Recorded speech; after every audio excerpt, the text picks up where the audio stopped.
8 hal paling mengejutkan yang ada di Black Panther: Wakanda Forever. But if I lay down and I play dead and I stay dead, maybe you'll get sick of being the monster out of my head, under my bed. Hey guys, welcome to Daily Screen.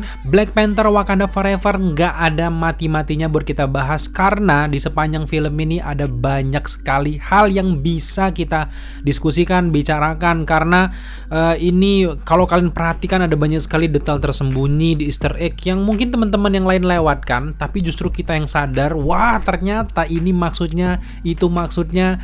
Dan kalau kalian lihat di stok artikel kita ataupun yang kita sudah tulis, itu ada banyak sekali materi-materi yang akan membicarakan tentang hal itu. Tapi kita ya filter lah, kayak kelihatan benar kita nge-milking Wakanda Forever ini. Padahal emang iya ya, kita memang memilking ini ya. Tapi menarik aja kita ngebahas hal-hal seperti ini, apalagi sekelas Black Panther Wakanda Forever yang tiba-tiba Bruce langsung mengalahkan penjualan bioskop dari Black Adam. Wah bener ya, emang bener-bener the power of Marvel nih balik lagi gitu loh. So di video kali ini kita sudah mengumpulkan 8 momen paling mengejutkan yang hadir selama Black Panther Wakanda Forever. Apa saja itu?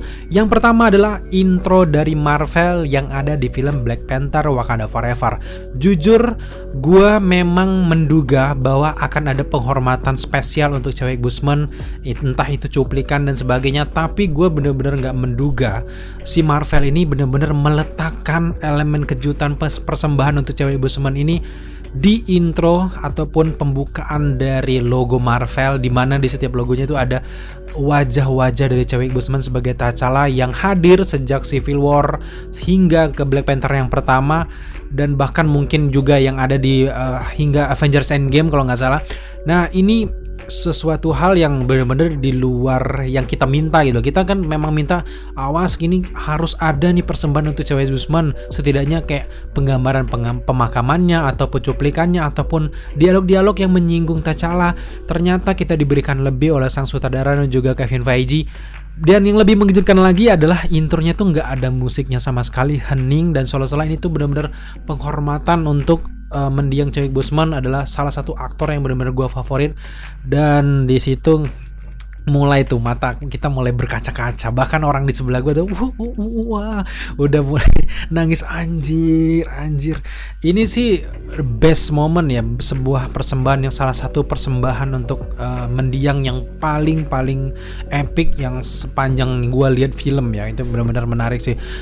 Tepuk tangan lagi buat Ryan Coogler dan juga timnya yang ngasih lebih dan juga kepada para fans juga, sehingga di sini intronya juga dari intro pertengahan pembahasan kematian dari T'Challa sampai filmnya berakhir pun momen elemennya pun sama, selalu musiknya itu diheningkan dan kita kayak berasa film ini tuh ada nyawanya lagi. Karena jujur gue pesimis sebelumnya nonton film Black Panther karena nggak ada T'Challa, mereka juga nggak nge-recast T'Challa. Apa yang bisa diharapkan? Shuri pun belum terlalu kelihatan lah nyawanya sebagai Black Panther, tapi dengan adanya persembahan ini terselamatkan sudah film ini, apalagi ada Namor juga. Wah sudah, itulah kejutan yang pertama yang membuat gue dak-dik-duksar dan bangga menyaksikan film ini. Dan kejutan yang kedua adalah gue bener-bener nggak menyangka ternyata Okoye dipecat dari Dora Milaje. Kita tahu sendiri Okoye ini kan kaptennya, jenderalnya gitu loh, nggak mungkin dipecat gitu aja. Tapi karena kesalahannya membahayakan si Shuri, putri dari kerajaan Wakanda yang akhirnya diculik oleh Namor, di sini Ratu Ramonda benar-benar tegas. Gue salut sama penggambaran dari Ratu Ramonda di sini, karena di film Black Panther pertama kan dia meme-nya sekedar ibu dari Prince T'Challa dan yang nggak terlalu berdaya, dia manut ke laki-laki. Tapi di film Black Panther Wakanda Forever nggak ada pilihan, gue harus jadi ratu. Dan di sini dia tegas memecat Okoye, dan di situ momennya tuh benar-benar momen Okoye nangis. Sebenarnya kan kalau di klip-klip kan udah diperlihatkan Okoye nangis, tapi kita pikir dia tuh nangis karena kematian dari T'Challa. Ternyata itu adalah momen-momen dia dipecat sebagai Dora Milaje, sekaligus juga dipecat sebagai kaptennya karena nggak becus menjaga Shuri. Itu sih momen epic karena pacarnya juga kan dipecat, akhirnya sekarang diasingkan, kemudian juga dia sekarang juga dipecat. Tapi ternyata kita tahu maksud dari pemecatan itu adalah proses karakter ini, perkembangan karakter ini untuk menjadi Midnight Angel, yang kemungkinan juga nanti bakal ada seriesnya ya. Kita bisa ngebaca kalau Marvel para fansnya, wah fansnya kayaknya senang nih ya ada sama Midnight Angel, akhirnya nanti kayaknya bakal buat series gitu ya. Dan menurut gue Midnight Angel ini kan salah satu pasukan elit, juga sub cabang dari grup Dora Milaje lah itu ya. Nah kalau dalam komik Midnight Angel ini adalah dibentuk karena untuk melawan Dr. Doom. Dia juga bergabung sama Deadpool untuk melawan Doom War, karena ada ya persaingan antara Wakanda dan juga Dr. Doom, yang sayangnya juga nggak muncul ya di film Black Panther Wakanda Forever. Gue benar-benar menteorikan kalau Dr. Doom kemungkinan akan ada di post credit scene, ternyata nggak muncul, ya sudah. Tapi setidaknya ini adalah tanda-tanda bahwa Dr. Doom ini sudah mulai direncanakan untuk keluar, karena terbukti dengan hadirnya si Midnight Angel ini guys. Nah itu adalah kejutan yang kedua yang benar-benar gue kaget. Okoye dipecat, nggak mungkin gitu, sesuatu yang nggak mungkin. Dan kejutan yang ketiga gue benar-benar kaget juga.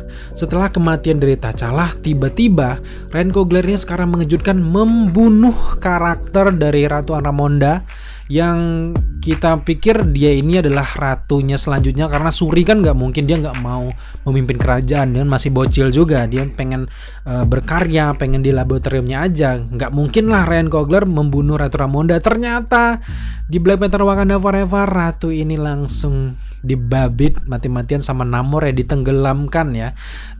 Kematiannya pun karakter ini keren banget. Perkembangan gue salut sama film Black Panther Wakanda Forever, karena perkembangan karakter, setiap karakter tuh detail rapi. Perkembangan dari karakter Shuri, Okoye, Namor semuanya, dan sekarang Ratu Ramonda, dia ini sudah memimpin dan juga mengancam seluruh dunia. Jangan macam-macam loh ya kalau mengambil vibranium, tiba-tiba dibuat matinya tuh sedramatis itu. Aturan kan dia nggak mati, karena Riri Williams, dia melihat Riri Williams udah kelelep tuh ya, udah minum air banyak gitu ya, langsung diangkut. Tiba-tiba dia merelakan dirinya untuk membantu si Riri Williams. Itu sih epic. Kematian Ratu Ramonda tuh justru 11-12 sama kematian T'Challa gitu loh. Momen kejutan yang keempat yang membuat gue juga juga kaget adalah ternyata Talokan punya vibraniumnya sendiri. Jangankan kita, Shuri, Ratu Ramonda dan juga Wakanda kan juga kaget, kok ada vibranium juga di luar Wakanda. Selama ini kan diketahui kalau meteor itu cuma jatuh di Wakanda, tapi gue nggak tahu kalau dalam komik kayaknya nggak ada diceritakan kalau di Atlantis ada vibranium, cuma di versi live action. Kalau gue salah, ada mungkin ada komik yang terbaru, koreksi ya guys ya. Setahu gue nggak ada. Setahu gue di Namor versi T'Challa ini memang saling membenci, jadi memang mereka tuh bersaing satu sama lainnya, tapi akhirnya kerjasama lagi di Illuminati kalau nggak salah. Kemudian juga ada beberapa hubungan lah antara Shuri juga ketahuan.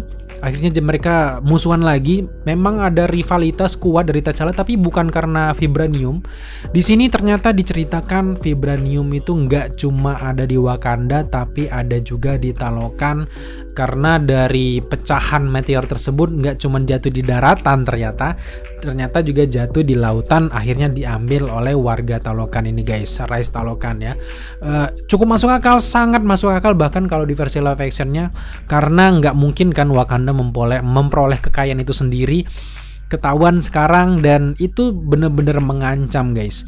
Dan sejauh ini setelah tahu kalau Talokan ada vibranium, gue jadi sangat curiga jangan-jangan ada lokasi lain yang juga punya vibranium yang Talokan dan juga Wakanda ini nggak tahu, dan itu bisa dijadikan next story untuk beberapa kejadian-kejadian ada di project-project MCU masa depan, dan gue sangat mendukung itu. Dan ini berkaitan juga dengan kejutan yang kelima yang gue juga cukup kaget. Setelah Talokan punya vibranium, gue juga cukup kaget. Ternyata di Black Panther Wakanda Forever hadir seorang Val Madam Hydra yang akan membentuk Thunderbolts nantinya. Yang lebih mengejutkan lagi juga, ternyata Agent Rose ini sempat memiliki hubungan spesial suami istri bahkan dengan Valentina ini. Wah, itu sih sesuatu yang baru. Dan ini membentuk masa depan dari setiap karakter, karena kita tahu sendiri yang udah gue jelaskan di video sebelumnya kalau Valentina bakal membentuk Thunderbolt, punya misi sendiri. Dia ini adalah agent ganda, dia ini agent Rusia, agent SHIELD, juga bergabung dengan pasukan elit dari SHIELD, juga kemudian juga bergabung dengan Hydra, mengambil nama Madam Hydra. Itu banyak sekali kemampuannya. Gua melihat ini adalah model-model yang ditanamkan oleh Marvel untuk step up tangga untuk karakter Val ini ke depannya yang juga sangat berbahaya. Dia ini kalau bisa dibilang anti-hero kali ya, karena dia ini kan jahat, tapi kadang juga kejahatannya ini dibuat untuk membela sesuatu. Kita sangat penasaran dengan bentukannya mereka Thunderbolt nanti, dan juga dengan kaburnya Agent Rose dari penjara setelah ditolong oleh Okoye sebagai Midnight Angel. Gue juga melihat bahwa ke depan Agent Rose akan bersaing ketat dengan si Val ini, dan ke depannya kita akan melihat apakah mereka hadir di Thunderbolt atau justru juga hadir di Secret Wars, Secret Invasion. Juga gue berharap mereka hadir, guys. Nah, itulah kejutan yang kelima yang benar-benar plot twist parah menurut gue. Yang keenam yang gue juga nggak menduga ini terjadi, hadirnya Killmonger lagi di Black Panther Wakanda Forever, tapi dia ini justru hadirnya nggak di dunia nyata tapi di Uncentral Plane, dimana di dunia alam mimpi, alam bawah sadar dari Shuri ketika dia meminum ramuan itu. Tiba-tiba dia hadir. Sebenarnya kan ada beberapa teori yang juga gua cetuskan sebelum perilisan Black Panther Wakanda Forever. Jangan-jangan Killmonger ini bakal dihidupkan lagi. Dia ini tiba-tiba bisa hidup karena beberapa momen tertentu. Sebenarnya di Black Panther yang pertama dia nggak meninggal. Akhirnya dialah yang akan menggantikan T'Challa sebagai Black Panther di Wakanda, karena memang salah satu yang cocok ya, aura dia yang cocok. Ternyata enggak, memang karakternya dibunuh oleh sutradara, dimatikan lah gitu lah. Tapi secara mengejutkan dia hadir di mimpinya si Shuri, yang tadinya kita harap bahwa kita digiring untuk mempercayai kalau Shuri ini bakal bertemu sama Ramonda. Tiba-tiba dipertemukan dengan Killmonger. Sekarang kita jadi sadar ternyata Shuri ini kan punya sifat yang kurang lebih mirip-mirip lah sama Killmonger. Jadi yang ditemuinya pertama kali adalah Killmonger tentunya, karena dia juga nggak percaya sama ritual-ritual itu. Juga kekuatan-kekuatan Rebel Panther kan dia nggak acuh tak acuh lah, sama kayak Killmonger. Jadi ada pergolakan. Lagi-lagi gue sangat salut dengan sutradara juga tim adalah perkembangan karakter dari Shuri dan juga Killmonger ini bener-bener tercerahkan lah kita masa depan mereka. Nah, itu kejutan yang keenam. Kemudian kejutan yang ketujuh adalah gue bener-bener gak menyangka tiba-tiba ramuan berbentuk hati ini kan yang tadinya udah punah dibakar semua sama Killmonger, bisa dikembangbiakan lagi oleh Shuri karena dia diberikan gelang ibu dari Namor. Nah, ternyata gelangnya si ibu Namor ini punya dibuat dari sebuah akar-akaran kayak tumbuh-tumbuhan yang punya kandungan berbentuk hati juga yang di versi Talokan di masa lalu. Jadi setelah diracik-racik akhirnya ketemulah ramuan ini. Akhirnya di akhir film kita melihat bahwa ramuan bentuk hati ini udah banyak lagi di Wakanda. Artinya siapa saja bisa jadi Black Panther selanjutnya, tinggal menunggu siapa yang paling berhak selain Shuri juga. Dan kita nggak tahu apakah Mbaku kan di akhir film kan dia jadi raja kan, Raja Wakanda. Apakah dia juga berhak untuk meminum ramuan bentuk hati ini, karena memang setiap raja kan harus meminum itu biar ada kekuatan Black Panther. Tapi dari Mbaku kan dia komitmen, dia nggak mau minum ramuan kayak gitu. Dia merasa udah kuat, bisa jadi dia nggak ngambil itu. Tapi ingat ketika dia bertarung sama Namor kan tinggal ditonjok tuh dadanya langsung hancur. Kemungkinan Mbaku udah mulai rendah diri ya. Mungkin dia bisa meminum ramuan itu juga. Kita tunggu saja, karena gue masih benar-benar berharap kalau Mbaku punya kostum Black Panther-nya sendiri, karena di teori gue terakhir adalah Mbaku ini jangan-jangan akan menjadi Black Panther selanjutnya juga, selain Shuri, mungkin selain anaknya juga, guys. Nah, itu adalah kejutan yang ketujuh. Di kejutan yang terakhir ngomongin anak tadi, kejutan ini yang benar-benar plot twist juga adalah ternyata T'Challa ini sama Nakia punya anak yang namanya juga adalah T'Challa. Kalau di versi Haitinya Toussaint ya, Tusong, gue nggak tahu penyebutannya, pokoknya Toussaint lah ya, Toussaint gitu ya. Kalau salah silakan tulis di kolom komentar, gue malas, gue beribet ya. Pokoknya si Toussaint ini ternyata adalah anak dari T'Challa yang dirahasiakan, dan sebenarnya mereka berencana untuk hidup damai di luar kerajaan. Mereka mau membesarkan si Toussaint ini di luar kerajaan agar tidak mengemban tanggung jawab sebagai keluarga dari kerajaan gitu, guys. Ternyata nasib sial dialami oleh T'Challa, dia mengidap penyakit langka yang gue juga masih sangat penasaran penyakit langkanya gimana gitu, nggak dijelaskan secara rinci. Tapi nggak masalah karena ya nggak bisa, untuk mereka kan komitmen nggak mau merecast ataupun memperlihatkan wajah T'Challa versi CGI dan sebagainya, ya susah juga. Kedepan gue berteori seperti di video sebelumnya kalau Toussaint ini ataupun Prince T'Challa ini kedepannya akan menggantikan T'Challa sebagai Black Panther selanjutnya, tapi tidak dalam waktu dekat. Dalam waktu dekat mungkin di event-event project MCU di fase Multiverse Saga ini kemungkinan adalah Shuri yang masih aktif. T'Challa mungkin disimpan untuk setelah Avengers Secret Wars, itu sangat mungkin. Dan kita menantikan saja gimana mereka. Yang jelas adalah gue cukup menggeleng-geleng kepala ide dari sutradara dan juga Kevin Feige melahirkan anak dari T'Challa yang ternyata juga bernama T'Challa. Udah sesimpel itu gitu. Kita capek-capek buat teori gini-gini, ternyata cuman segitu aja tuh teorinya. Cuman menggantikan dengan orang yang berbeda dengan nama yang sama, tinggal ya mereka pernah punya anak gitu. Aduh, sangat simpel sekali.